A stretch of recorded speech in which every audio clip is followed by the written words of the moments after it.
Salam Bapak Ibu, Saudara dan Saudari, sahabat-sahabat garam dunia yang terkasih. Nabi Hosea di dalam bacaan pertama yang kita renungkan pagi ini mengajak kita semua untuk belajar dari bangsa Israel. Allah berfirman kepada bangsa Israel, "Bertobatlah, hai Israel, kepada Tuhan Allahmu, sebab engkau telah tergelincir karena kesalahanmu.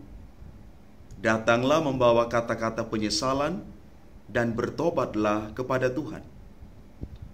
Berserulah kepadanya, ampunilah segala kesalahan, sehingga kami mendapat yang baik, maka kami akan mempersembahkan pengakuan kami." Bangsa Israel mestinya menyadari bahwa mereka berada dalam naungan belas kasih Allah. Ada ruang pertobatan yang harus dimasuki untuk memperoleh keselamatan dalam hidup mereka. Hanya lewat pertobatan mereka boleh kembali kepada Allah. Semangat ini yang oleh Nabi Hosea mengatakan mereka akan menjadi seperti orang bijaksana yang lurus jalan hidupnya dan mereka tidak tergelincir akibat ulah mereka sendiri. Menjadi bijaksana di dalam hidup menjadi catatan penting nubuat Hosea ini bagi bangsa Israel dan juga untuk kita semua. Selanjutnya di dalam Injil Markus bab 12 ayat 28b sampai dengan 34, kembali kita merenungkan bersama apa yang dikatakan oleh Yesus tentang hukum cinta kasih.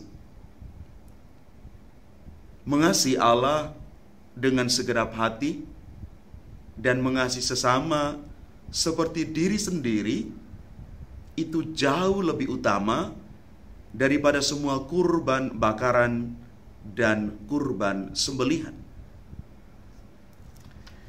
Dari sini kita mau mengatakan bahwa hidup di dalam kasih itu adalah pilihan dan keputusan yang mestinya diambil oleh para pengikut Kristus. Semangat cinta kasih menjadi bingkai dalam seluruh hidup dan karya pelayanan kita demi memperoleh keselamatan dari Tuhan. Bapak, Ibu, Saudara dan Saudari umat Tuhan yang terkasih, tidak mudah untuk mengasihi karena kita manusia pada dasarnya mengasihi dengan kadar mengasihi manusiawi kita yang terbatas. Maka tidak heran kita yang mengaku diri kita sebagai para pengikut Kristus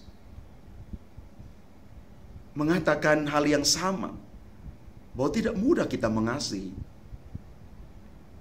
Akan sangat mudah kita mengasihi orang yang mengasihi kita, yang berpihak kepada kita. Tetapi sulit sekali untuk mengasihi orang yang berada di luar kita, mereka yang mungkin membenci kita. Ini satu pengalaman yang tidak mudah. Tetapi kalau kita merenungkan lebih dalam, kita mau membaharui hidup dan diri kita, bahwa kita juga belajar tiap hari untuk mengasihi karena Tuhan sudah lebih dahulu mengasihi kita. Tuhan mengasihi dengan kasih yang tak terbatas, dengan kasih ilahi yang total tanpa syarat.